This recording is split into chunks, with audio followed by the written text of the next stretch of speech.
जय हिंद किसान भाइयों पिछले वीडियो में हम लोगों ने बातचीत की थी कि अपन का ये जो सेटिंग से संबंधित वीडियो होगा वो लास्ट होगा। लेकिन करें क्या किसान भाइयों, यार आप लोगों के कॉल और कमेंट इतने आए हैं कि मुझे वापस आप लोगों को के लिए वीडियो बनाना पड़ा। अब मैं आप लोगों को आज की वीडियो में जो बताने वाला हूँ वो बताने वाला हूँ आप लोगों की जो कॉमन समस्या इस टाइम पे चल रही है उसके बारे में कि सर बुश को बारीक कैसे करें, जो भूसा होता है इसको अपन महीन कैसा बनाएं, बारीक कैसा बनाएं। तो ऐसा वीडियो मैंने एक पहले भी डाल रखा है, अगर आप लोगों ने वो वीडियो नहीं देखा है तो इस वीडियो को पूरा देख लेना, और अगर आप लोगों ने वो वीडियो अपना पूरा देख चुके हो तो इस वीडियो को देखने की आपको आवश्यकता नहीं है। चलो अब बात करते हैं कि आप लोग भूसे को कैसे बारीक करें। और एक समस्या ये थी कि सर हमारी मशीन है जो गेहूं के दाने के टुकड़े कर रही है, तो वो दाने के टुकड़े क्यों कर रही है ये हमें बताओ। तो ये दो के सवाल मेरे पास ज़्यादातर आए थे इन 2 दिनों के अंदर, तो मैंने सोचा चलो इसके ऊपर एक वीडियो ही बना दें। तो आप लोगों को आज के वीडियो में जो जानकारी मैं देने वाला हूँ इसका मालूम तो आप लोगों को चल ही गया है।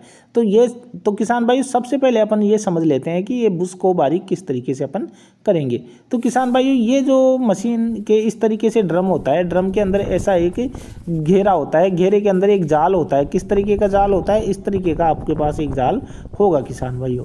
अब अपन क्या करते हैं, जब गेहूं निकालते हैं तो अपने को क्या चाहिए, एक जाल चाहिए। हाँ तो किसान भाइयों इस तरीके का अपने को एक जाल चाहिए, और जाल भी एक ऐसा जाल होना चाहिए जो बढ़िया हो, सरिये उसके मुड़े हुए ना हो, साफ सुथरा जाल हो, टूटा हुआ ना हो, कहीं से एकदम सीधे सरिये होने चाहिए। तो किसान भाइयों होता क्या है कि आप लोग मशीन ले आते हो, जैसे मान लो किसी किसान भाई को 4 साल हो गई, 3 साल हो गई, 2 साल हो गई जब से वो मशीन को चला रहे हैं और जाल को उन्होंने अभी तक देखा भी नहीं है।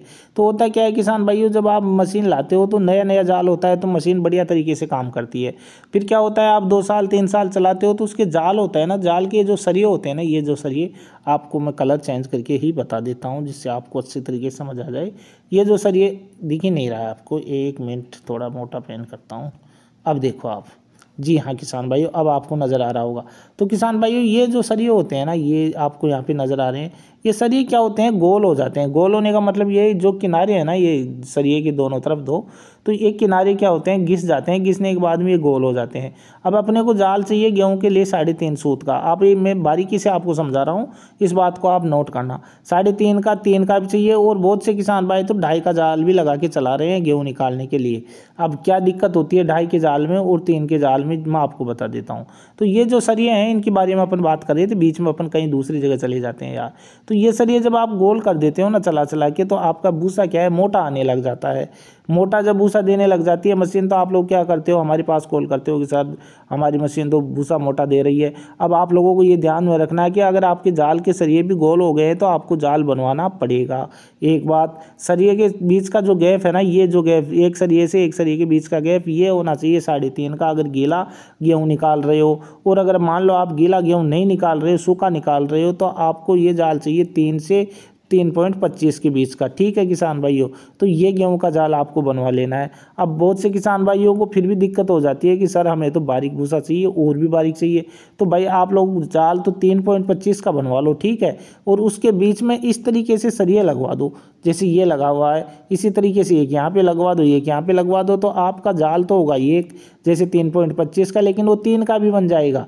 तो उससे क्या है, आपका भूसा भी बारीक हो जाएगा। और जिन किसान भाइयों को मोटा भूसा चाहिए तब आप ये सरिये इसके हटा दिया करो, जिससे ये काम हो जाए। अब सरिये मतलब भूसा मोटा बनाने का एक कारण और होता है, जो जवाड़ी होती है ना, यहाँ पे देखो मैं समझा देता हूँ आपको आज पूरी तरीके से, फिर आप लोग कमेंट करके मुझे बताना ज़रूर कि जानकारी आप लोगों को कैसी लगी और आप हमारा ये वीडियो कहाँ से देख रहे हो। तो किसान भाइयों यहाँ पे जो जवाड़ी लगी हुई रहती है, आप देखते हो ये गंडासा है, और गंडासे के पास में यहाँ पे एक जवाड़ी लगी हुई रहती है ना, यहाँ पे इस जवाड़ी के क्या होता है कि आप लोग बदलते नहीं हो। बदलने का मतलब यह है कि जब से लाए हो तब से लगा के रखिए, बदलते तो ना हो नहीं। इसकी वजह से आपकी मशीन क्या क्या दिक्कत करेगी आपको समझा दूँ। एक तो भूसा मोटा बनाने लग जाएगी, दूसरा आपके गेहूं के दाने टुकड़े करने लग जाएगी, और यहाँ पे वो सा माल फंसने लग जाएगा। यहाँ पे माल फंसेगा तो गाला अटकेगा, गाला अटकेगा तो फिर गाला अंदर की तरफ नहीं जाएगा, और नहीं जाएगा तो फिर आप लोग हमारे पास कॉल करोगे, और हमारे पास जब आप कॉल करते हो तो आपको मालूम है हम फीस लेते हैं, तो आपको फीस फिर देनी पड़ती है। तो आप लोग पहले वीडियो देख लिया करो, वीडियो देख के पूरी समस्या का समाधान कर लिया करो। अगर फिर भी नहीं होता है तब आप हमारे पास कॉल किया करो, तो आपकी जो फीस है वो बच जाएगी, हमारा जो खर्चा है वो आपको नहीं करना पड़ेगा। वरना हमारे पास कॉल करते हो आप तो हम तो फिर आप जानते हो फीस लेते हैं ही लेते हैं। है। अब चलो ये बात तो हो गई, एक बात और बता देता हूँ भूसा बारीक करने की, क्योंकि मैं आज आपको डिटेल में थोड़ा बताने के बारे में सोच रहा था। तो किसान भाइयों ये काम तो आप ये करना, और ये काम ये करना, जो ये आपको एल्फर नज़र आ रहे हैं ना, ये एल्फर छोटे छोटे से एल्फर नज़र आ रहे हैं, इन एल्फरों का और जाल का गैप आप बढ़ा देना। अगर आप ये यहाँ पे देख लीजिए, आप ये जो आपको एल्फर नज़र आ रहे हैं ना, इनका गैप आपको ये बढ़ा देना है। अब आप लोग क्या करते हो, यहाँ पे मत देखा करो, जो बीचों बीच होता है ना जाल के नीचे, वहाँ पे चेक किया करो, जिससे आप लोगों को ये समझ में आए कि गैप कितना है।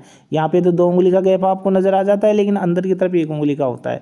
तो आप यहाँ पे 2 से 2.5 उंगली का गैप कर दिया करो अगर आपको बारीक भूसा चाहिए। और मशीन अगर दाने तोड़ रही है ना, तो आप जबाड़ी और गंडासी का जो गैप है उसको बढ़ा दिया करो, और एल्फरों को एकदम सीधा रखा करो, जाल के सरियों को एकदम सीधा रखा करो। कोई सरिया अगर मुड़ जाता है, बाई चांस मशीन में कुछ दुर्घटनाएं हो जाती है, पत्थर वगैरह चला जाता है या फिर कोई लोहे की चीज़ चली जाती है, तो सरिये मुड़ जाते हैं। तो आप लोगों को करना क्या है, ये जो सरिये मुड़े हुए होते हैं ना, इन सबको आपको सीधा कर देना है। तो सीधा जब आप कर दोगे तो आपकी मशीन बढ़िया तरीके से काम करना शुरू कर देगी किसान भाइयों। तो किसान भाइयों आज आप लोगों को आपकी समस्या का समाधान मिल गया होगा, जैसा कि मैंने जानकारी आप लोगों को दी है। ये देखो, आपने एक किसान भाई ने हमारे पास भेजा है कि सर हमारी मशीन जो दाने हैं उनके टुकड़े कर रही है। तो आप लोगों को अगर मशीन दाने के टुकड़े कर रही है ना, तो जबाड़ी और गंडासी का जो गैप है ना उसको बढ़ा देना है, और जो स्प्रिंग की दाब है उसको कम कर देना है, और एल्फरों को थोड़ा बढ़ा देना है। अगर दाने के टुकड़े कर रही है तो ठीक है, तो दाने के टुकड़े मशीन नहीं करेगी, और ट्रैक्टर की थोड़ी स्पीड डाउन कर देनी है। तो इतना काम आप लोगों को करना है, मशीन एकदम ओके तरीके से चलेगी। तो किसान भाइयों कमेंट बॉक्स में कमेंट करके ज़रूर बताना जानकारी कैसी लगी। साथ ही आप लोगों को ये भी बताना होगा कि आप लोग हमारा वीडियो कहाँ से देख रहे हैं। किसान भाइयों ये तो हुई सेटिंग से संबंधित बात जो आज मैं आप लोगों के लिए कर रहा था, लेकिन आप लोगों को एक बात और करना चाहता हूँ। आप लोगों के बीच में मैं अपने जो विचार है वो रखना चाहता हूँ। तो आप लोग अगर हमसे सहमत हो तो कमेंट बॉक्स में एक बार एस लिख के भेज देना, इस तरीके से एस लिख के भेज देना, तो अपन अपने काम को आगे बढ़ाएं। किसान भाइयों अभी आपको मालूम है गर्मी का सीज़न चल रहा है, और गर्मी का सीज़न भी अभी तो अप्रैल गई है, अभी तो मई बाकी है, मई के बाद में आपको पता है जून बाकी है। ठीक है किसान भाइयों, तो जून भी अभी बाकी है, और जून के साथ साथ में आपको पता है जुलाई के अंदर भी गर्मी पड़ती है। तो होता क्या है किसान भाइयों, हमारी जो आवारा पशु है जैसे गौ माता है या अन्य पशु है जैसे नंदी है और अन्य पशु भी है, तो किसान भाइयों मैं विचार बना रहा हूँ कि इनकी कुछ हेल्प कर दी जाए, जैसे कि पानी की इनके लिए व्यवस्था कर दी जाए। तो किसान भाइयों अगर आप लोग हमारा सपोर्ट करो तो अपन इनके लिए कुछ व्यवस्था कर सकते हैं। अगर आप लोग सपोर्ट करना चाहते हो तो हमारे जो कमेंट बॉक्स है इसमें एस लिख के भेज देना, फिर अपना अगले वीडियो में आप लोगों से लाइव आके राय सलाह मशवरा करेंगे कि अपने को इनके लिए क्या करना चाहिए। लेकिन सबसे पहले तो ये है ना कि आप लोगों का सपोर्ट भी तो मिलना चाहिए। अपना जो परिवार है 20,000 का हो जाएगा। ठीक है किसान भाइयों, बहुत जल्दी 20,000 का हो जाएगा, आप लोगों का सहयोग रहा तो।